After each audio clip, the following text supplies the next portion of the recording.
Hello, this is Arful Islam, team leader of Group 15, and this is our subsystem demo for Cloud MX Operations Center. Objective: Dobbins Air Reserve Base has an outdated way of providing aircraft information to maintenance workers. Our project sponsor is Brandon Rotz, a major in the U.S. Air Force. Major Rotz and his team currently use spreadsheets to write down information pertaining to the aircrafts located on his squadron hangar and the adjacent runway. The problem is that this is a very inefficient and wasteful system. Most of the members are always not near a computer, and the spreadsheets need to be printed out and handed to the major and other members several times a day. Our solution is to create a smartphone application that is written within the React Native framework that will give us relevant real-time information as to about which aircrafts are in the hangar or runway to any airman who is in the base. And it will, since it is written in React Native, it will be available through both smartphones on iOS and Android, and it will also be available on tablets. The application will include the following data, such as maintenance issues, the lead maintainer for each aircraft, the location of that specific aircraft, the flight schedule, and any relevant and pertinent comments about the aircraft from fellow airmen. Alright, here's the block diagram representing our subsystems. The backend section deals with how information displayed by the system is edited and how users are added to the system. The arrow from the database box pointing to the admin box shows that the admin or admins will already be part of the Cloud MX Operations Center. The arrow pointing from the admin to the admin's device shows how admins view the mobile UI from their device. The arrow pointing from the admin's device to the mobile UI shows that admins can edit information within the mobile UI. The arrow pointing from the mobile UI back to the database shows that changes made by the admin within the mobile UI is sent to the database to update it. The arrow from the database to users represent how each user of the system is manually added into the system by the admin. Traditionally, a sign-up screen would be provided, but since the information presented by this Cloud MX Operations Center is considered extra sensitive, extra care must be taken to ensure security. The front-end section deals with how information is displayed to the user.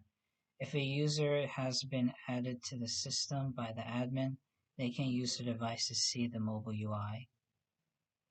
The arrow from the user to the user's device represents the transaction between backend to frontend and how users that are part of the system may see information stored within the database. This is what the arrow pointing from the database to mobile UI means. Information from the database is sent to be displayed in the mobile UI. The aircraft info, building info, and worker info boxes represents the types of information that the mobile UI will present. The arrow from the mobile UI pointing to the user's device represents the mobile UI being displayed on the user's device. The arrow also indicates that this is a one-way interaction. The user will not be able to change any information within the mobile UI. The mobile UI is purely for viewing purposes in terms of the user end. Since this project is software-based, a pin connection diagram cannot be applied. Instead, we use subsystems to visualize the project. In this case, the front end and the back end of the application.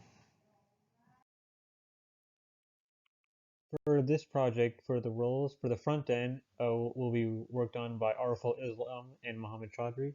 Arful Islam will be responsible for creating the login screen, the aircraft information screen, as well as the maintenance history screen. And Mohammed Chaudhry will be responsible for creating the map display screen, the hangar information screen, and the admin mode creation, because there is a separate mode for both the admin and the rest of the people that are on the base.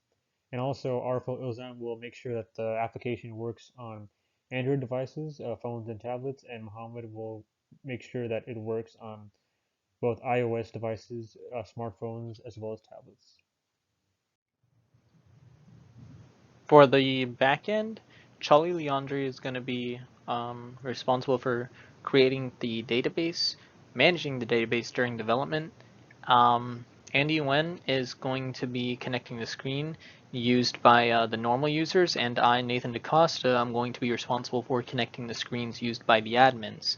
The normal users are the ones who are able to view, and the admins are the ones who are able to view and update the tables as required. The demonstration video of the subsystem will show just how much we have developed as well as how much we plan to develop. This includes the front end that has been developed so far, as well as the back end. The front end consists of the sign-in, map display, and hangar info screens, where the sign-in screen was developed by Ariful Islam, map and hangar info screens were developed by Mohammed Chowdhury.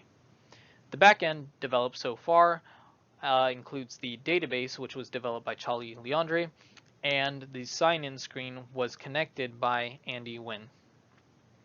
It will also show that what we plan to do is increase our data design flow, meaning it should look a lot cleaner and flow a lot better as we progress through this project, as well as add in an administration page, which would allow the administrator of the database or administrators of the database modify and change the table at will, which we discussed in the previous slide. That concludes the end of our presentation. Thank you for watching.